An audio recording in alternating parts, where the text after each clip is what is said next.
Welcome to the Triple Threat Podcast. I am DJ Shockley. On the other side of the mic is my man Scotty D. Scotty D, say what up to the peep. What up, peep? Hey, man, I want to thank everybody for being here on the Triple Threat Podcast today. I want to thank everybody, first off, for subscribing to the Triple Threat Podcast. I want to thank everybody for following us on Twitter, Instagram. We sure appreciate it. And then we also have it on YouTube as well. So make sure you're following us and watching us in all the different platforms that we have the Triple Threat Podcast. Today, we got a pretty good show, man. We got a lot going on. Obviously, a lot going on in the sports world. I got my man Monte Ortel joining the show. He is the executive director of the Gwinnett Sports Commission and also a part of the Mitsubishi Electric Classic. He runs that tournament. He's been doing it for a very long time. He's going to give us some insight on the Tour Championship. Going to give us some insight on some of his favorite courses.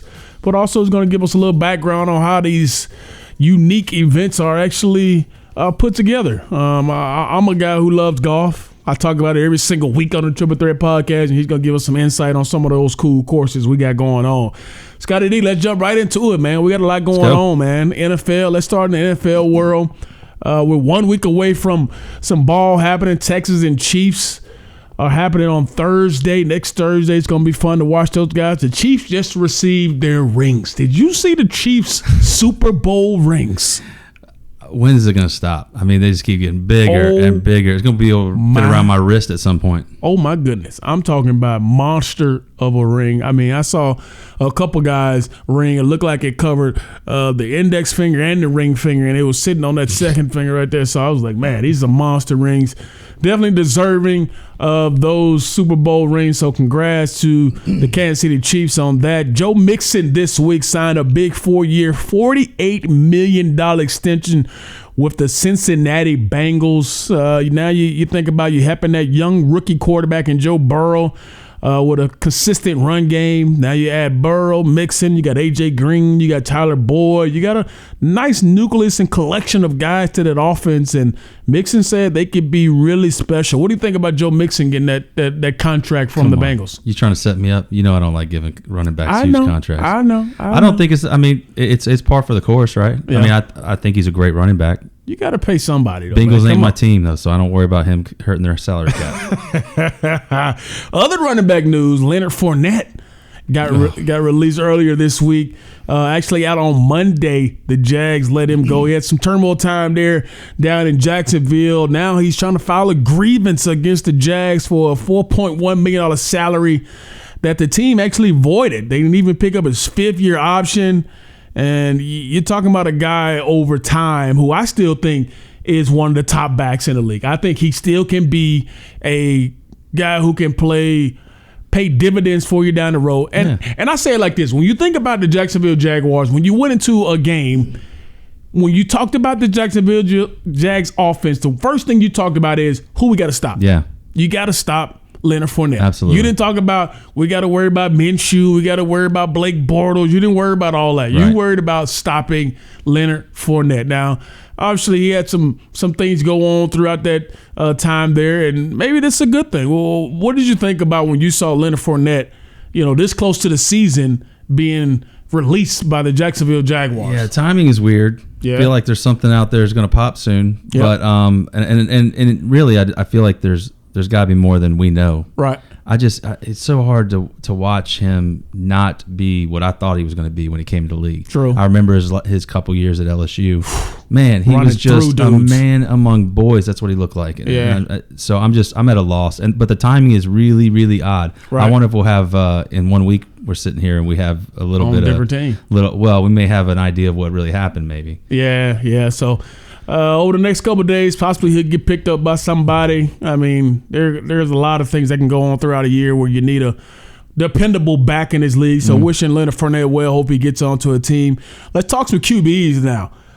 A couple guys this week were named the starter of their particular team. We saw the Chargers name Tyrod Taylor, who will be starring for them. Haskins over with Washington was named the starter over Alex Smith.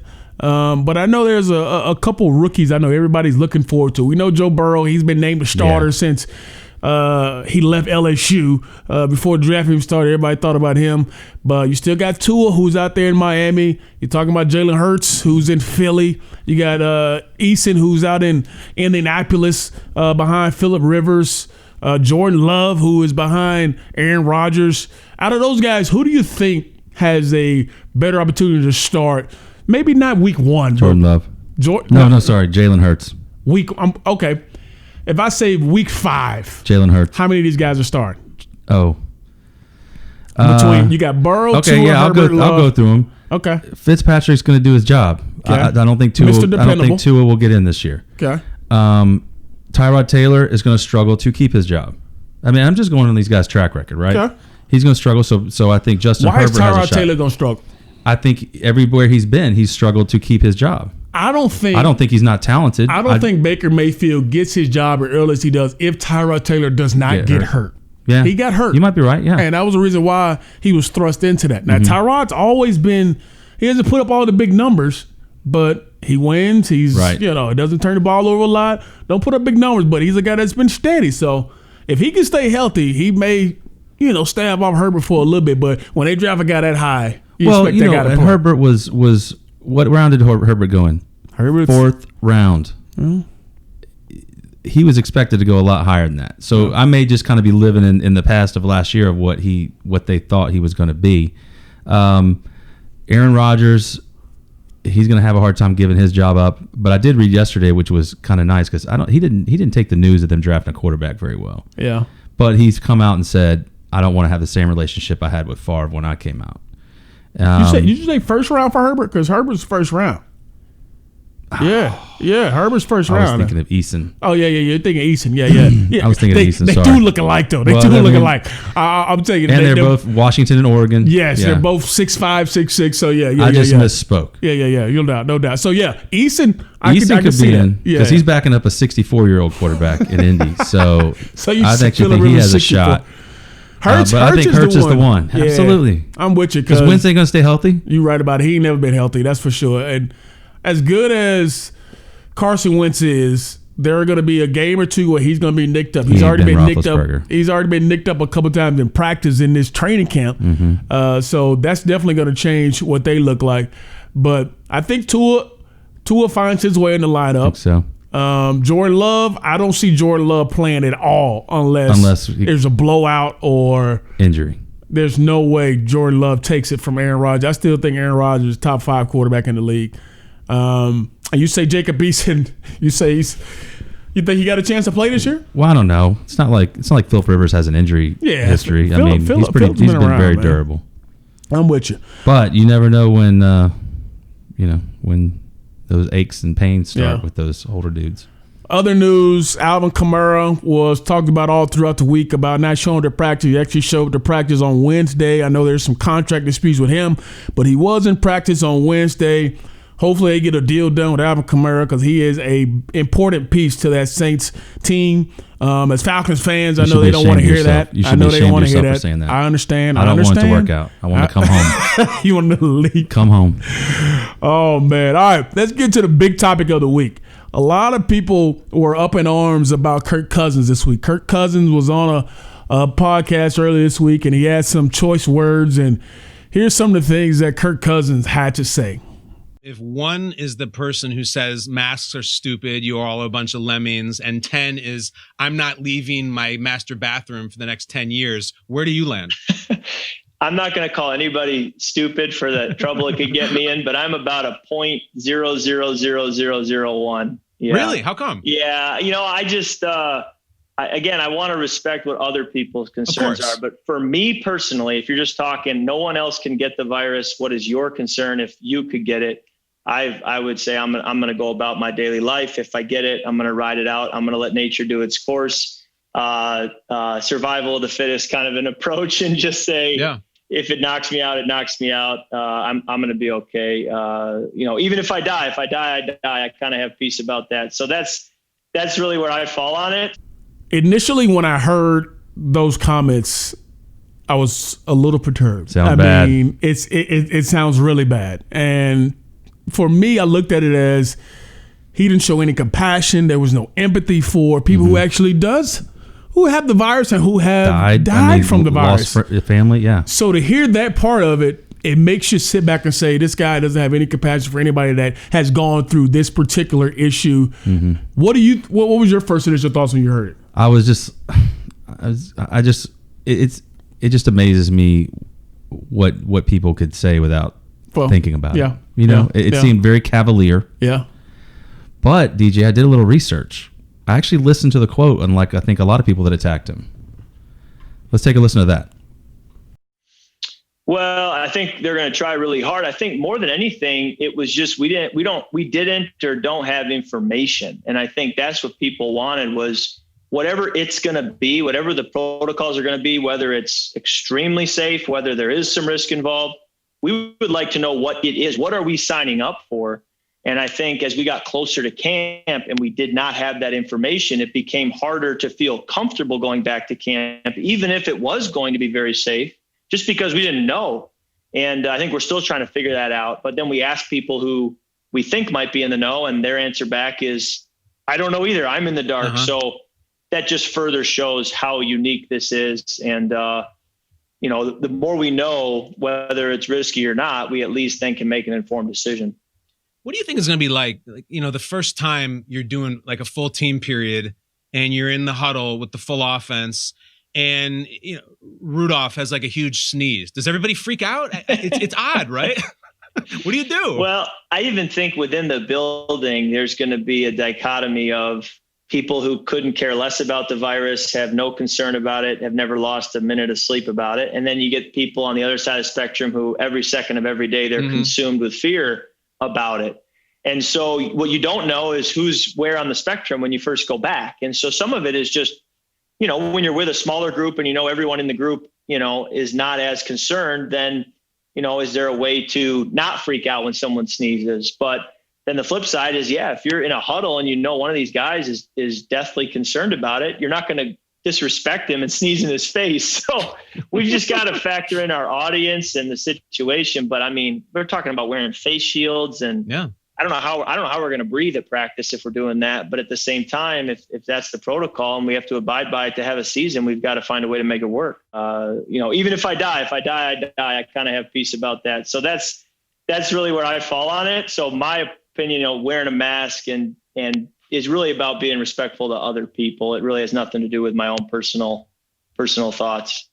So yes, he says this quotable thing that is just clickbait, and I'm so angry with clickbait right now. Yeah, and that's what everybody latched onto and jumped onto. Right. And I wonder how many of the pundits that were blasting him on ESPN and everywhere else, did they actually watch the show? Yeah. Because that's what I decided to do, and I don't always do that. Sometimes I fall for it too, right? Mm-hmm. But look, again, what he said was cavalier, but he acknowledged that it needs to be done. That's how I feel. I don't. Yeah.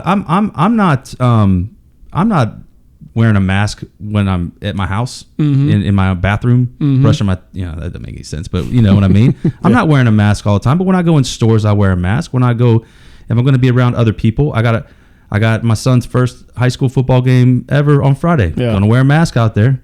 And that's what I'm saying. Everybody has to be conscious of where you're at and of other people. Yeah. And I can understand your opinion of whether you like it or you don't like it. I mean, that's just part of life. People don't like it. I mean, when I first got married, I hated to wear my ring because I never wore any jewelry. Right. But I know you should wear your ring because it means something. So I think it's similar to wearing a mask, man. It's one of those type of things where you got to be considerate of other people. You got to make sure that you're doing what everybody, says is right. And I know there's a lot of things out there that say masks don't, protect you fully and all that kind of stuff. But at the end of the day, let's just do our best to protect everybody. The consensus is that it's better. We're better off with them. Absolutely.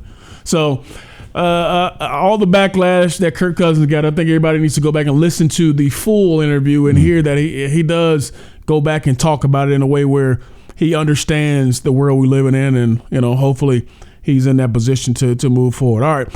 Last thing, the NFL announced Tuesday that 10 players and other than team personnel tested positive during August 21st through the 29th. Now, that's over 58,621 tests given during that time, which included 23,279 tests to 2,000 players and 35,000 to over 5,900 personnel. So that's a lot of tests to have 10 players, only 10 players test positive. So hopefully guys continue to trend in the right direction, and we continue to have some football next week and don't have any more outbreaks. Let's jump into – I know you were a fan of some stuff that's going on in baseball, right? Some funny stuff going on in baseball. What's going on between these Yanks and these Rays? Well, they developed quite the rivalry, right? Yeah. The Yankees were odds-on favorites to at least be in the World Series, and they're not in first place in their own division right now. Yeah. And they're getting their brains beat in by the Tampa Bay Rays. Right. So there's been some bad blood brewing, and it's actually been happening, I think for a couple years. I don't watch that rivalry too closely, but it's been happening for a while. Well, the other night, there was some headhunting going on. And this is what the Rays manager had to say about it. We've gone battles, and look, you're going to get some of this at the time when you're playing a short season with so many games, but it's absolutely ridiculous. It was mishandled by the Yankees, certainly the pitcher on the mound. It was mishandled by the umpires. They hit Joey Wendell intentionally in the first inning. It was clear as day. Chapman comes in, he throws 3 different balls up and in. I get it. They don't like being thrown up and in, but enough's enough. We're talking about 100-mile-an-hour fastball over a young man's head. It makes no sense. It's poor judgment, poor coaching. It's just poor teaching what they're doing and what they're allowing to do. The chirping from the dugout. I mean, somebody would have to tell me, go pull the numbers, who's hit who more. But I can assure you, other than the 3 years ago, there hasn't been one pitch thrown with intent from any of our guys, period. Somebody's got to be accountable. And the last thing I'll say on it is I got a whole damn stable full of guys that throw 98 miles an hour, period. So that's what Kevin Cash had to say about things. And I thought it was funny because I don't care. Now, the Yankees got wind of this real quick before they even did their post game. So they had some unpleasant things to say about it, but again, you take things out of context. He said, "I've got the arms to do it if we need to do it." He wasn't threatening. That's crazy. You talking about you got dudes that can throw 98 at my head. That's a problem. He's just saying that. He's just saying they can do it back. Yeah. Well, whatever you want. So he basically said, "You want the smoke? I got it." Right. So that's just some of the interesting stuff in baseball. You know, like Houston's still barely over 500. It's interesting what happens when you don't have crowd noise to drown out some cheating. For sure. And Miami and San Francisco. Shots fired. Miami and San Francisco, nobody thought they'd do anything. They're in playoff. Started out like doo-doo. Well, they're in playoff position, and Miami made some moves in the trade deadline last week or early this week. Okay. And man, the Padres are fun baseball. If you want to watch fun baseball, watch them. They got some fun young guys. They got some dudes to get at it. Yeah, and they just traded for Mike Clevenger, who's going to be their ace. Going to walk in and be their ace. So dude, I like that name, Clevenger. They're going to be they're going to be fun to watch. As a Dodgers fan, I'm not excited about them improving, but it's good. It's good for baseball. You really root against when they're not playing your team. I mean, that's just you are really against them. So that's the baseball news. Make sure you guys follow us on social media, please. That's how we can grow this thing. Y'all heard Scott. He said please. So please. He mentioned please. All right, Triple Threat Podcast. Make sure you follow us, man. We Instagram. You can find us on Twitter. You can find us also on our YouTube channel as well. So continue to follow us. We appreciate that. Moving on. College football. Biggest news out of college football this week is the Big Ten. The Big Ten basically a little bit of backpedaling. Just a small bit of backpedaling. The only thing that really got to me was Big Ten was talking about possibly starting their season in November, and they're saying late November or even early January. And for me, I feel like they were so quick to jump out there and say we're going to postpone our season, when in actuality it looks like they really wish they could be playing. They really wish they left that door open, because at this moment, no teams have been practicing. Right. Nobody's been together. How are you going to get these guys ready to play and in football shape to go play major college football, and they haven't been out there practicing, getting their time down and all that? So that I find it utterly just ridiculous that the Big Ten is even talking about it. Well, is that not why they're pushing it? They're saying they can't play till November. I mean, the thing is, how are they going to participate in the playoff? If you're talking about you're going to play in November, why did you even postpone it, period? If there's conversation about it now, you shouldn't even have postponed it.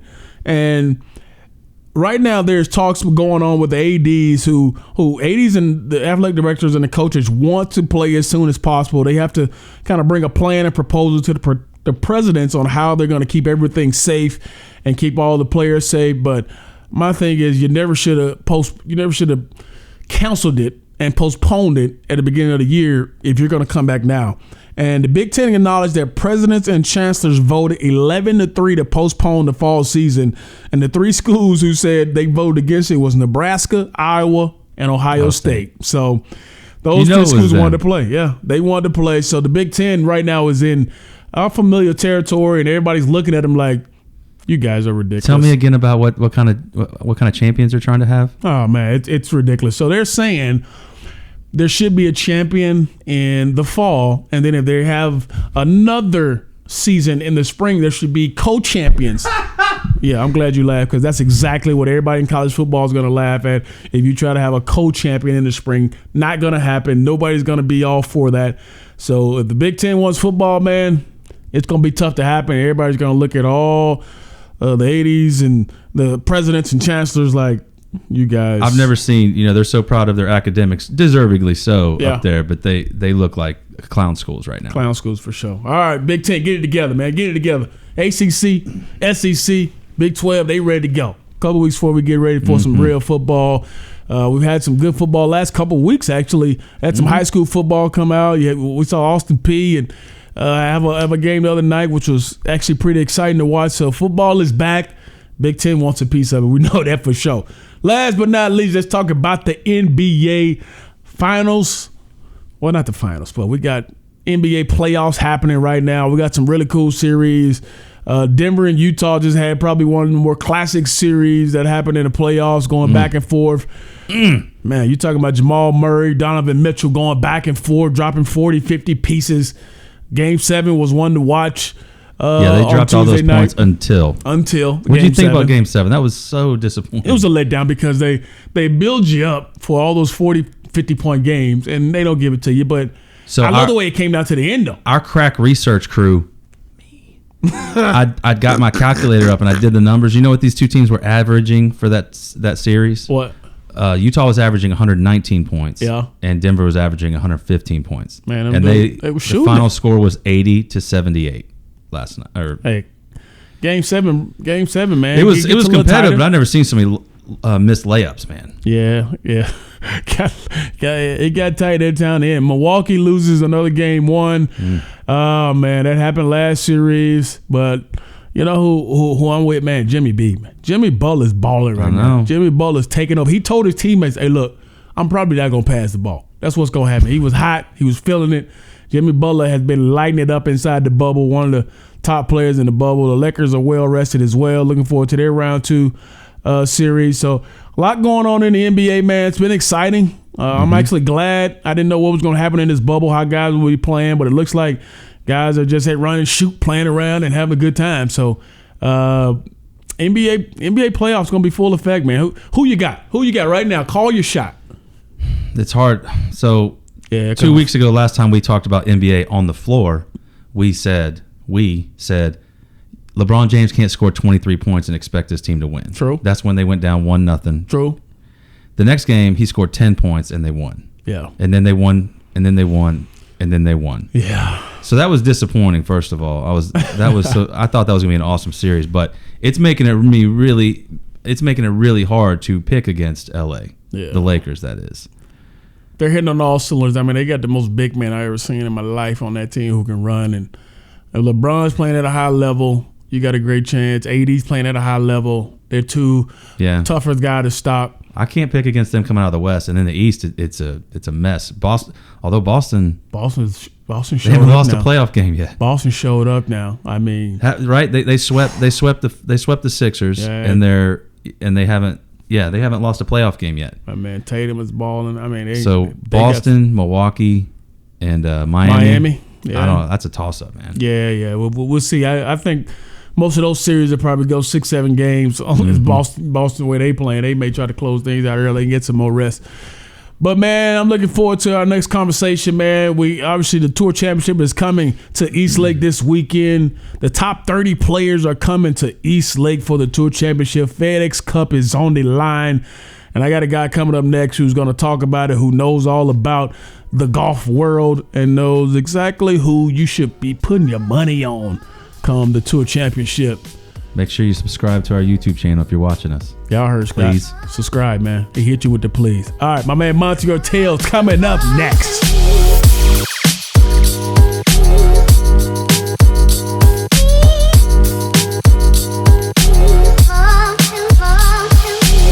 Now joining me on the Triple Threat Podcast is a good friend of mine, my man Monte Ortel, who is the Executive Director of Gwinnett Sports Commission, Mitsubishi Electric Classic. I mean, this guy has done it all.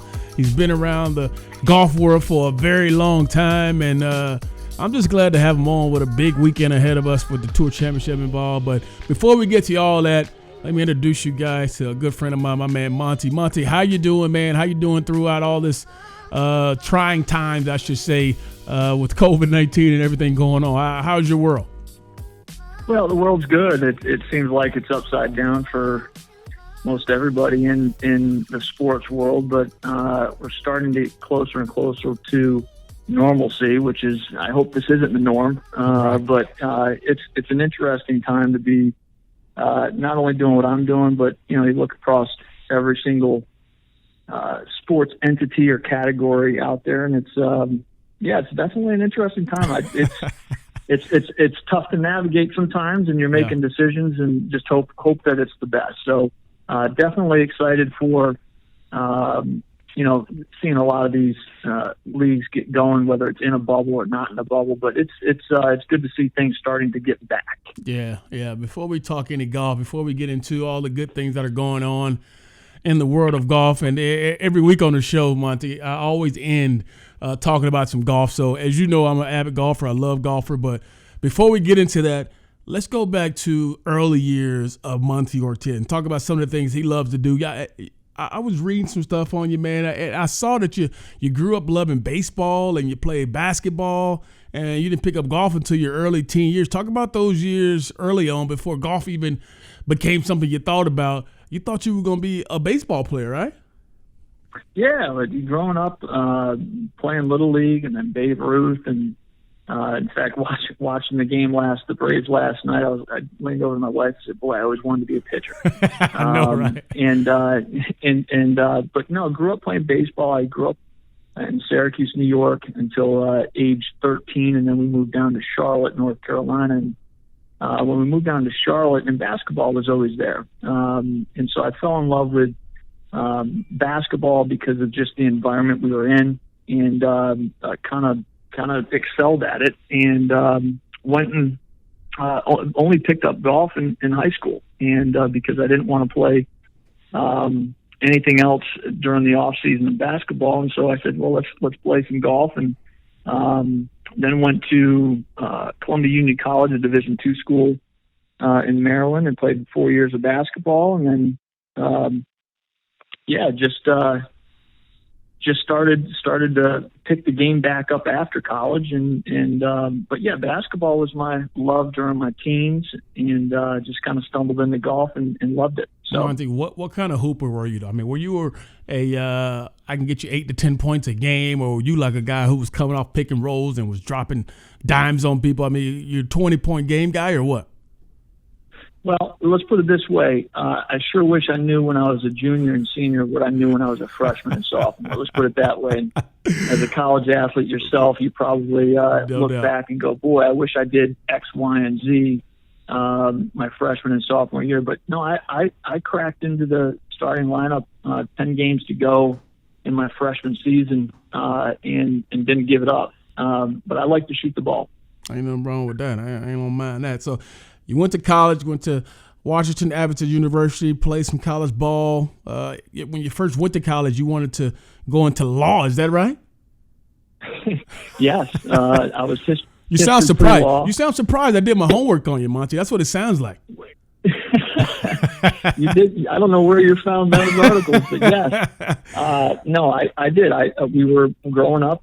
We had some close friends that were in real estate law. And during the time pre-08 and when kind of the market kind of went down, they were making a good living. And I said, shoot, if I can get in there and get into real estate, I can provide for my family and have a nice life. But after the first year, going through the history classes and starting to dive into it, I pivoted real quick. And how about this pivot from history pre-law to physical education? How about that? Yeah, you went on the other side for sure. He was like, So I went from history classes my freshman year to step aerobics. And what? Say that again. To what? Step aerobics. How about that? Well, I guess you're in shape, fit guy, so I guess it was in you back then. So step aerobics fit right in. So either history classes or volleyball, step aerobics, and basketball. Listen, I made the quick pivot. All right, and then I read where you always wanted to be a basketball coach too, right? I mean, you talked about some of the skills you had in college. You wanted to be a basketball coach. Obviously, that goes into the phys ed part of it. And what happened with you becoming a basketball coach?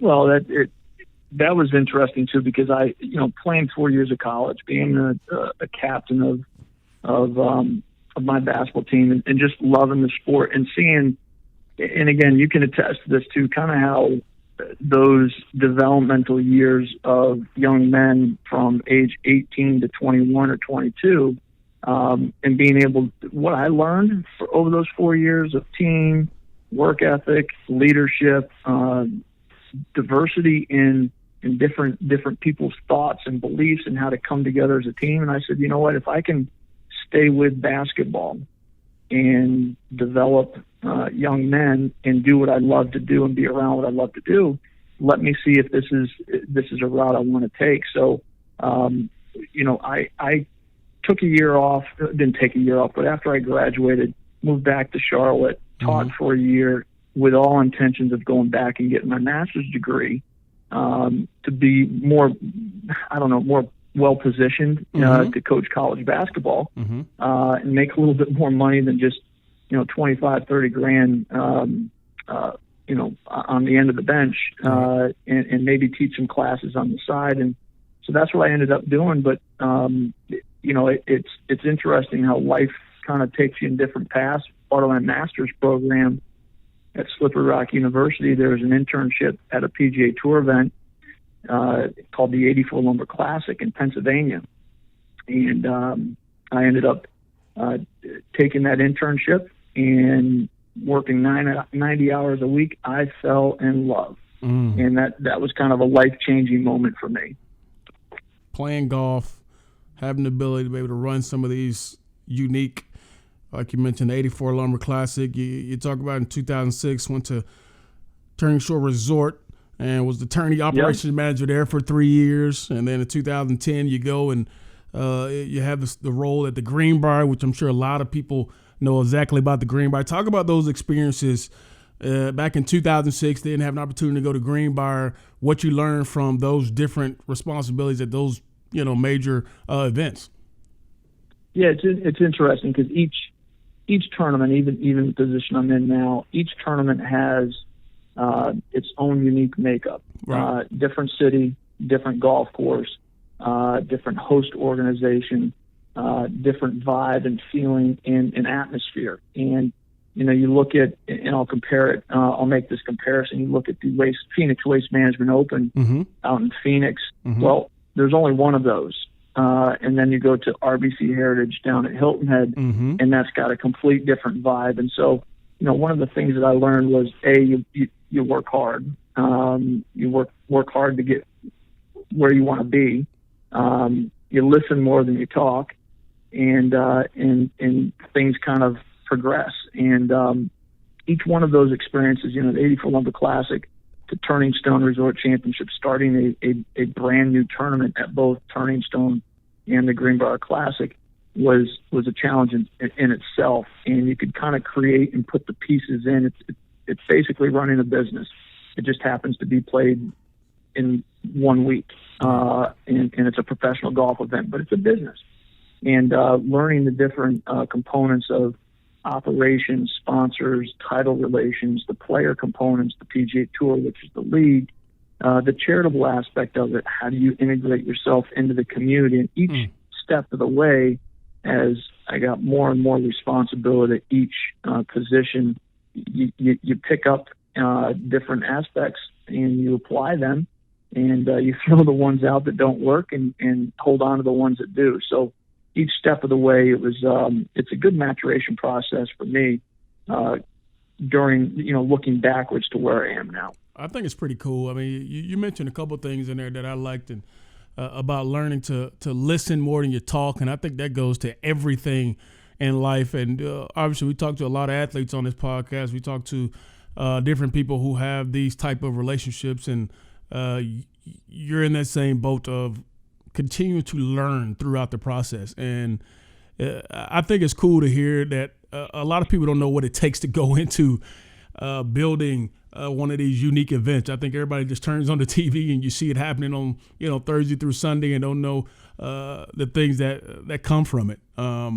Talk about where the role you're in now in the Mitsubishi Electric Classic. I mean, I've been to it numerous amounts of times. It's a well-run event for sure. But the Champions part of it is a little bit different from what people see on the PGA Tour. Talk about the difference in between what goes into the Champions part of it, as far as, you got guys who've been well established. They've already had, wins. They've done good stuff, and now they're continuing their career till, now. So talk about the Mitsubishi Electric Classic and all the things that have to go into making that a stellar event. Yeah, and you hit the nail on the head. It's and I was having a conversation earlier today about this. You look at the PGA Tour and you look at the PGA Tour Champions. Just one of the most glaring differences between the two is our tour is 50 years and older to be able to participate on our tour. Mm-hmm. And in the PGA Tour, in the PGA Tour Champions, one of the biggest differences that I had to kind of adjust to is I can actually talk to the players on our tour versus going through an agent, going through the wife, going through the girlfriend, going through the caddy to get to a player. Yeah. And really, the biggest difference is the guys on our tour have been established. They've had a good career. For most of them have had a good career, have earned a lot of money. But they still have that burn to compete. And the biggest thing that I say is the guys on the PGA Tour are trying to make a living. Right. The guys on our tour appreciate what they've been able to accomplish and still want to compete. And so the mentality of being able to give back, approachable, I think it's they almost take on the responsibility of giving back to A, the sponsors, B, the patrons, and they're much more approachable. But it's interesting. They'll tell you the guys that beat me when I was 30 are beating me when I'm 55. So they're still competitive. They still are playing for a huge chunk of change. But the whole environment around our event is we try to make it where it's relaxed. It's the fans are approachable. And it's just a different vibe, and it's something from a leadership standpoint. I wouldn't say it's less stress, but it's more manageable and enjoyable stress because it's just a good vibe. And so that's one of the biggest differences. I think the guys on the PGA Tour Champions get it, and there's a lot. They're more reflective than trying to say, okay, I'm trying to keep my card. I'm trying to be in the top 125 or 120 or make it to the Tour Championship and top 30. So it's a little bit different, but I'm telling you, these guys are great, and every single one of them are recognizable. You go down the list of who's playing on our tour these days, and it's not a hard sell to figure out who these guys are and what they've accomplished and what they still can accomplish. Oh man, that's pretty cool. I was reading some other stuff about you talking about this particular tournament, and I read where you said the number one goal of this event is not to fill pockets of anyone, but to support charities. And I think that speaks volumes for the type of things you guys are doing. And I know that's why a lot of the players come, because they know there's some good causes that are being affected throughout this event. 100%. And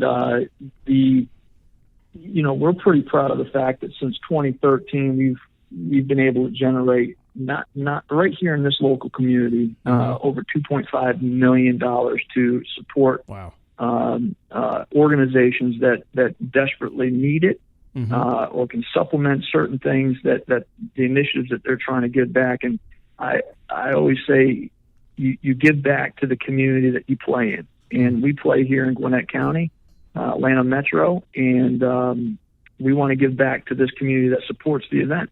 And that's a huge. It's always nice at the end of the year to close the books and start handing out checks because you've had a good year. And that's what we want to do every single year is close out our books to zero, give everything back to charity that we were able to raise. And it's the players know it, the sponsors know it. And it's a good feeling for us and the entire tournament staff to be able to do that at the end of the year. Now, I'll be remiss. I know I got a lot of people who listen who are golfers, who are the weekend golfers. Guy I do this podcast with, his name is my man Scott Davison. He's a golfer himself. I'm a golfer, as you know. A lot of people who listen are golfers. What's the best advice you give us weekend golfers when we're playing golf? Because everybody's not as good as you, Monte. I played with you before. I know your game. I know how good you are. What is the advice you give us weekend golfers who maybe get out twice a week, if we get out that much, and play some golf? What's the best swing thoughts that we can have while playing? Well, I think the biggest thing is if you're not able to go and play consistently, or at least go and practice, which again, the majority of us, I'd like to practice more. You would too. But I think the biggest thing is just tempo and swing your swing.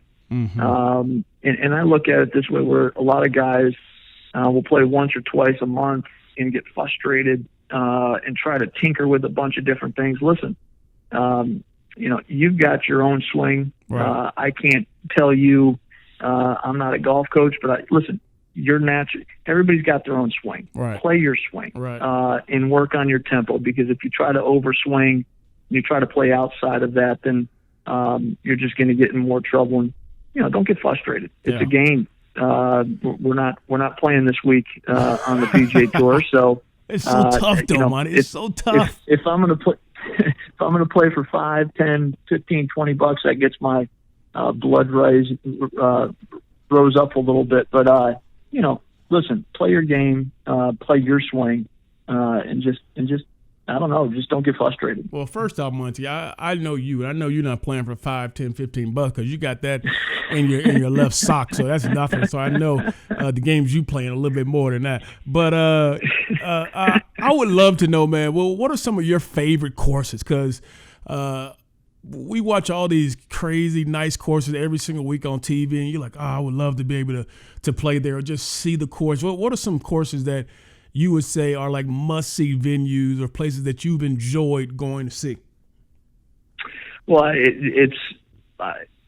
get that question often, and it's interesting because my responses are typically not golf courses that you see on TV or you hear of much. And I'll name a couple, but I will reference a few that are more notable. My favorite golf course, and I've only played it a handful of times, is just north of Chattanooga. It's called the Honors Course. It's a Pete Dye design, and it's one of my favorites. And so I would rank that on the top. There's a good collection of golf courses up in Columbus area. The Golf Club, another Pete Dye design, one of his first golf courses that he designed. Muirfield Village, if you're wanting to play a course that will just beat your brains in, if you're not on, I mean, the false fronts on that golf course TV doesn't do it justice. Oh man. I mean, I've missed the wrong end of an approach shot and had a 60-yard chip. So that's a tough one. And then I'll name one more too. Is probably one of the most notable courses that, and it's not one of my favorites because I've never played it well. But TPC Sawgrass. If you have the opportunity to play it, whether you played it on Tiger Woods or you see it on TV, it is a golf course that is not forgiving, and it's designed that way. It's not designed that way. But I will say this, DJ, I have never shot over par on hole 17, and I've got one birdie. No way. So never put it in the water. Never put it in the water. I played there one time, and I played that island green one time. I parred it. I got off. The caddy asked me, did I want to hit another one just because I was out here? I was like, no, I don't want to mess up my thought of anything else happening. I just say I put it on there. And you know what? Because when I left, they gave me a keychain of it, and it shows your score on it and all this kind of stuff. So I thought it was pretty cool. So it's cool to hear you say that and hear a person who actually plays some good golf have some struggles there, because I thought I was the only one there. It's one of my. It's how do I put it? When you get done playing it, DJ. Yeah. And I don't know if you felt this way. You felt like you just went through the gauntlet. Yeah, you're exhausted. And you're grinding over every shot and every putt because it'll eat you up and spit you out. But it's a really well designed, good golf course and perfect for the players. A great host venue. All right, brother. So we got the Tour Championship coming up this weekend. I know you know a lot about what goes on over there. You played East Lake a bunch of times.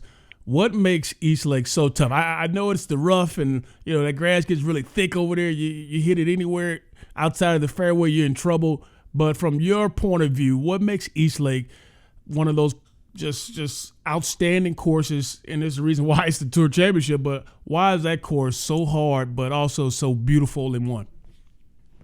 Yeah, that's a great question. I think I have played it several times, and I always play it well. And it's always in really good conditions. But the one thing that I think that this week is going to give some challenges.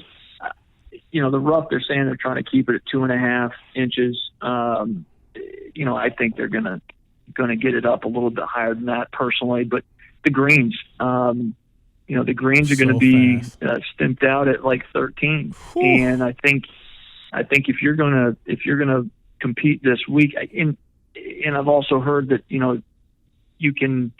It favors the long ball hitter, just bang it up there, find it, and go from there. But I think with the greens, there's a lot of elevated greens where you can't elevated in the fact that it's almost like a turtleback. You know what I'm saying, DJ? Yeah. Oh yeah. And I think if you're not on with your approach shot, I think that's what guards it.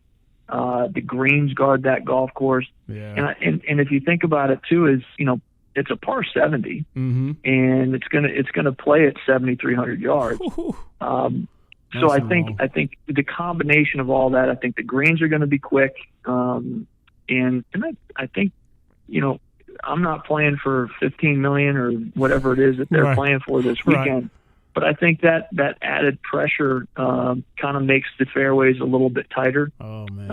That hole a little bit smaller. But no, I think what guards it is the greens.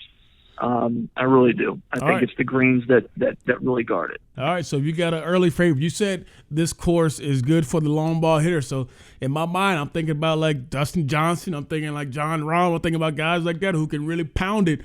Who are your early favorites for the Tour Championship this week? Who walks away with the FedEx Cup in Monte Ortel's? Well, I'm gonna give you a sleeper, and then I'm gonna give you who I.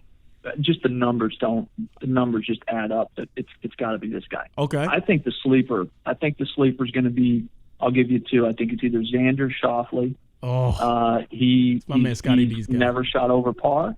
He's a little assassin. I mean, he's just a steady player and he plays it well. Yeah. The other sleeper is going to be Webb Simpson. He took last week off. Oh, he did, and he only dropped one spot. I saw that. Yeah. That's exactly right. And I think he's going to be rested. I think his mind's going to be fresh. And he's been the most consistent player this whole year on the PGA Tour. 2 wins, 8 top 10s, only played, I think, 13 or 14 events. So you're telling me bet my house on it. You're telling me bet my house on it. Webb Simpson or Xander? I'm not saying to put $1 anywhere, DJ. That's your money. But I think the fan favorite. I think the world number one. I think the FedEx Cup leader, and just the way his mind is built right now and momentum. I think it's going to go with Dustin. Dustin Johnson is gonna walk away with it. That's my gut. How good that dude's played the last 2 weeks has been unreal. So if either one of those guys win, you're gonna come back. You're gonna have to give your celebratory thank you speech for calling out the winner on next week's show. So we'll see. All right. Well, it's a safe bet. It's a safe bet, but it's the math doesn't lie, and the way he's playing. It's kind of a no-brainer. But those are my 2 sleepers, though, Xander Schauffele and Webb Simpson. Remember those 2 names. Gotcha. All right, before we let you go, Monty, last thing is I hear you're a lover of cars. Is that right? I hear you are a car junkie a little bit. What's your favorite car, man? Or if you had unlimited amounts of money and you could buy any car you wanted, what is your fantasy ideal car? Well, I mean, how can you not go with a Bugatti? Ooh. Big money right there. I mean, you can get that now. You can get that now. I mean, no. But if you're talking, I am a lover of cars. But I think if you were to, I mean, from a practical, not even practical. It's not practical for me. But I think probably the best lineup of just from the way it's styled, the history, you can't go wrong with the Ferrari, any Ferrari. I think it's just. Will the 3 daughters fit in the Ferrari? Beautiful. No, they probably won't fit in there, will they? That's why I said it's not practical no matter what I say. Your wife Amber, every single one I'm going to say is two seats. your wife Amber would love it for date nights, though. She'd be like, "Yeah, let's ride out." That's right. But no, I think I've said this for years. If I win the big jackpot at some point, I'm going to have a garage full of cars. Nice. Well, Monty, man, I appreciate you coming on, giving us some your golf knowledge, of course, a big weekend, but also talking about all the great things that are happening with the Mitsubishi Electric Classic, and looking forward to that coming back next year for sure. I know it was tough not to have it this year and all, but I know we're looking forward to, big things happening, and I appreciate you joining us today, man. DJ, I appreciate it, and all the best to you. All right, Monty. Thanks, man. Take care. Be safe, brother. All right. Thank you.